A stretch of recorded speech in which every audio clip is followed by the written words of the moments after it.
I'll be introducing you to some main theories of human development in this lecture. We'll explore what theories do, some of the grand theories, and what theories contribute to our understanding of human development.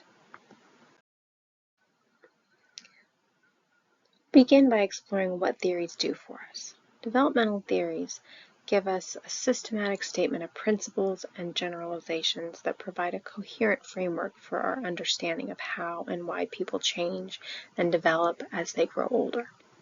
These can help us develop pivotal hypotheses, generate discoveries, and offer practical guidance for us as we try to understand the human experience. We'll be exploring some grand theories which describe universal processes and development throughout the entire lifespan. And these grand theories also provide a framework for interpreting and understanding change and development of all individuals. You'll probably have heard of many of these grand theories. We'll be just introducing you to the basics of them. Psychoanalytic, cognitive, and behavioral or learning theories. These are all grand in that they are comprehensive, they're enduring, that they've been around for a really long time, and that they are widely applied. Let's begin by exploring some of the most common psychoanalytic theories. We'll talk about Freud's psychosexual theory and Erikson's psychosocial theory. In both of these theories, behavior is considered to be primarily unconscious or beyond our awareness. Behavior is also heavily colored by emotion and is merely a surface characteristic with symbolic meaning. The other important aspect of psychoanalytic theories that often gets forgotten about is that they really brought the attention to how important early experiences with parents are in shaping our behavior as we grow and develop and even into adulthood. So Freud's psychosexual development theory believes that the primary motivation for human behavior is sexual.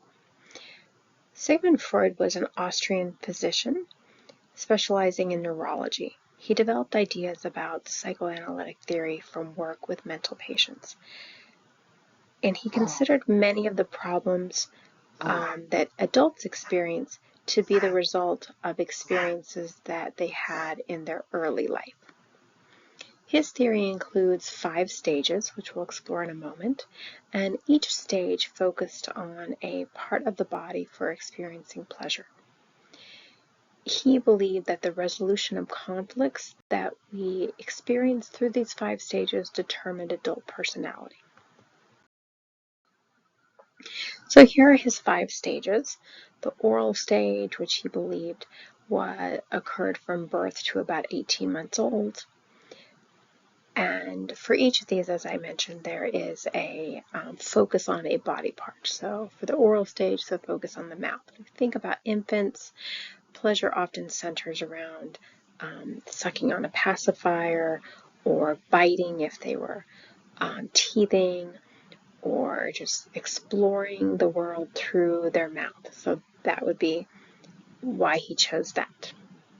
We have the anal stage, which about 18 months to 3 years. When we think about this stage, this is often when children are being potty trained.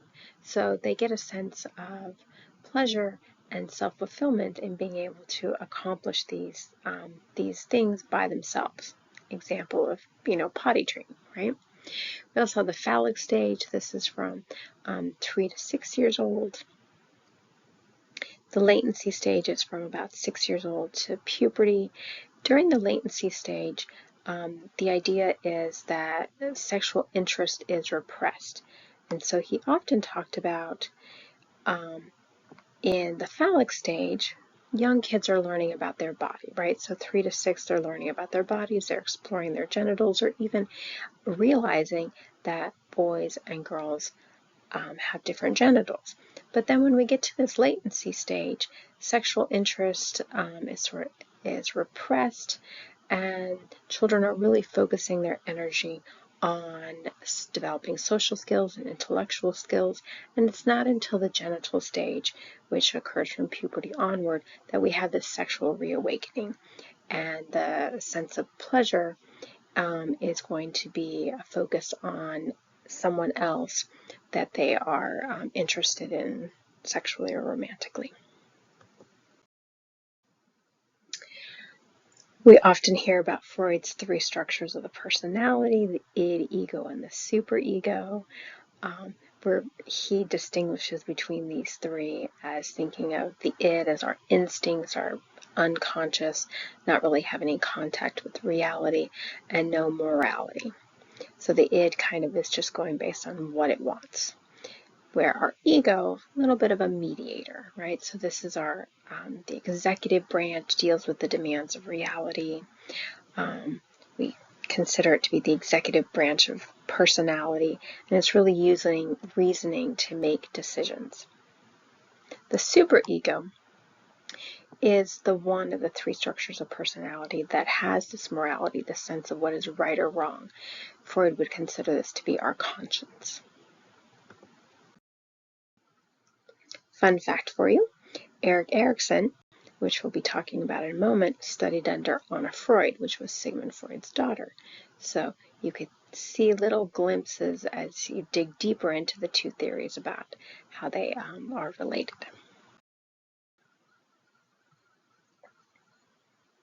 So Erik Erikson had a theory called the psychosocial theory, where he believed the primary motivation for human behavior was social, not sexual.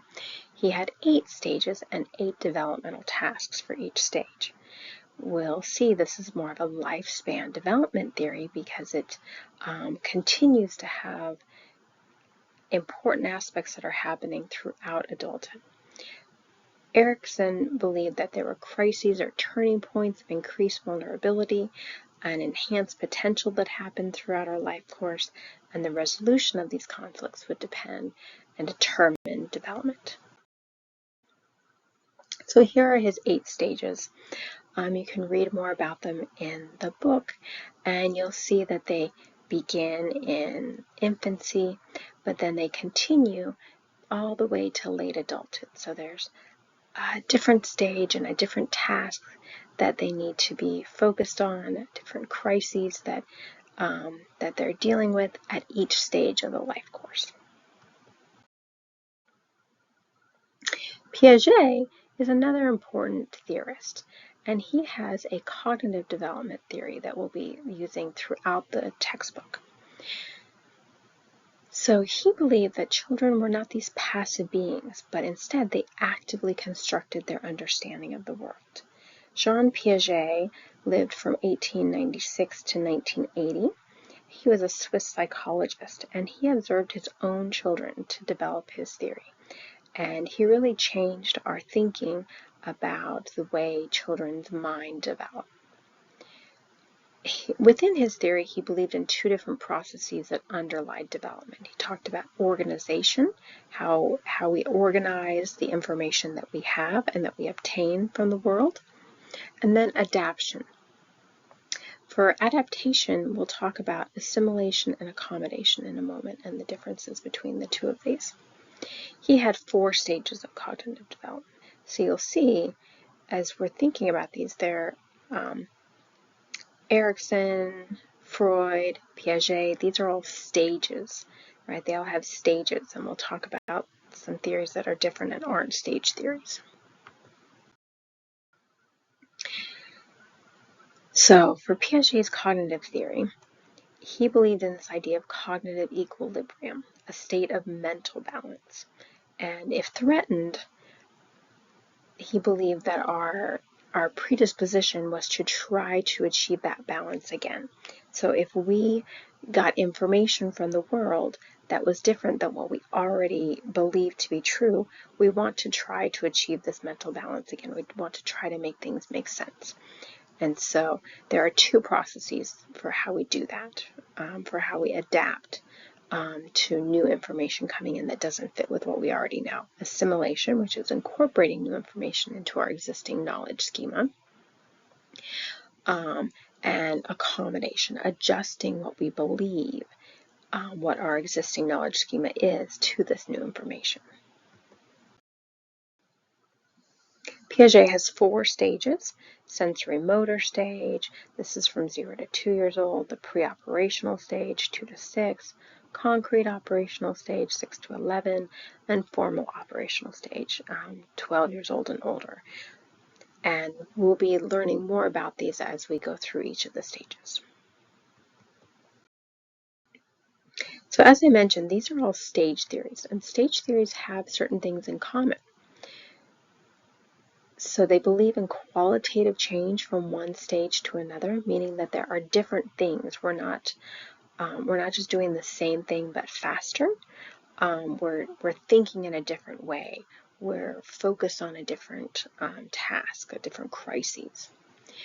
There's also this idea of discontinuous view of development rather than a continuous view. We can think about continuous and discontinuous, the examples. We can think about a puppy is going to grow into a larger puppy or a dog, but a caterpillar is going to turn into a butterfly. So that would be a discontinuous. The caterpillar to the butterfly is a discontinuous view of development. And all of the stage theories have hierarchical orders of stages, meaning that they build upon one another like a staircase. Stage theories also tend to have the assumption that development is universal, and they don't really take into account a lot of cultural differences.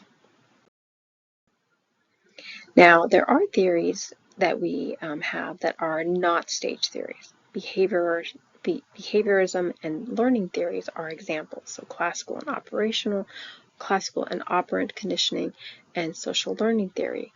These are not stage theories. They actually arose in direct opposition to psychoanalytic theories. And these theories really only study what can be directly observed and measured because they believe that development is about observable behavior that we learn through experience. So examples would be classical conditioning. You may have heard of Ivan Pavlov and his classical conditioning examples with the dog and the bell, right? And then there's John Watson with his classical conditioning work with Little Albert and the rat. Then we have operant conditioning. B.F. Skinner is the individual that's associated with operant conditioning, and this really underlies a lot of work that is done in parenting and in behavior change. So operant conditioning is focused on the consequences of a behavior producing changes in the probability of that behavior occurring again, right? So when we talk about reinforcement or punishment, this is all the basis of operant conditioning.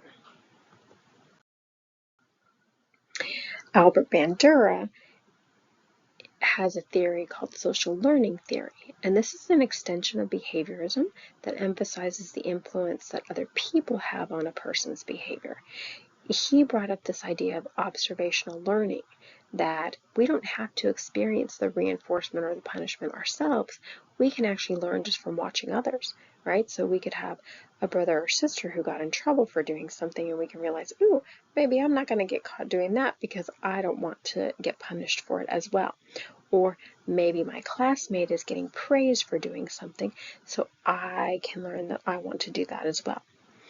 Albert Bandura also talks about modeling, and we see this a lot with parents, that modeling is a central process of social learning by which a person observes the actions of others and then copies them, right? So how does a young boy learn to shave? He might watch his dad or his uncle shaving and then realize, oh, this is how I do it.